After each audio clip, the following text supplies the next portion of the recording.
Geger. Pengadilan Perdagangan Amerika hentikan tarif Trump. Indonesia, Malaysia, Cambodia. Oh, look at Cambodia, 97%. We're going to bring it down to 49. They made a fortune with the United States of America. 2 April 2025. Presiden Donald Trump menggebrak panggung dunia dengan kebijakan tarif global 10% untuk hampir semua negara.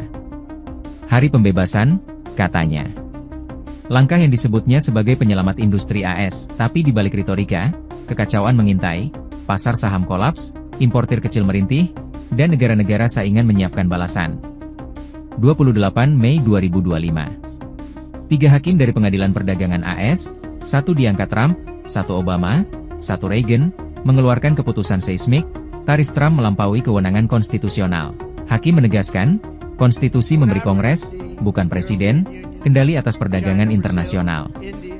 IEEPA, undang-undang darurat yang dipakai Trump, tak memberinya kekuasaan tak terbatas untuk memungut tarif semena-mena. Reaksi berpecah seperti petir di siang bolong. Gedung Putih menyergah, bukan untuk hakim tak terpilih menentukan national emergency. Juru bicara Kus Desai membela. Stephen Miller, tangan kanan Trump, berteriak di media sosial, kudeta yudisial. Di sisi lain, 12 negara bagian, dipimpin New York dan Oregon, bersorak. Jaksa Agung Letitia James berpidato, kemenangan besar untuk hukum. Presiden tak bisa semena naikkan pajak. Para importir kecil, seperti penjual anggur VOS Selections yang hampir bangkrut, akhirnya menarik napas lega. Dunia bereaksi seketika. Pasar saham Asia dan Eropa melonjak, dolar AS menguat. Istilah taco trade, Trump always chickens out, berbisik di Wall Street, ejekan atas pola tarifnya yang pelin-pelan. Hong Kong menyambut, ini akan membuat Trump kembali ke nalar. Sementara Uni Eropa dan India segera mempercepat negosiasi. Tapi pertarungan belum berakhir.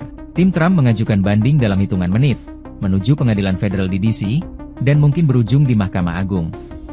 Sementara itu, di Kongres, Partai Republik berdebat, apakah membacking presiden atau membela kewenangan legislatif? Analis Goldman Sachs memperingatkan, Trump punya jalan memutar. Section 122 UU Perdagangan bisa dipakai untuk tarif dadakan 15%. Section 301 untuk investigasi cepat. Bahkan RUU One Big Beautiful Bill yang digodok Kongres bisa membatasi kekuasaan pengadilan menghukum presiden. Di balik hiruk-pikuk tarif, 2 pertanyaan mendasar menggantung. Sampai di mana kekuasaan presiden dalam keadaan darurat? Dan bisakah sistem checks and balances AS bertahan dalam ujian populisme? Keputusan 28 Mei bukan akhir cerita.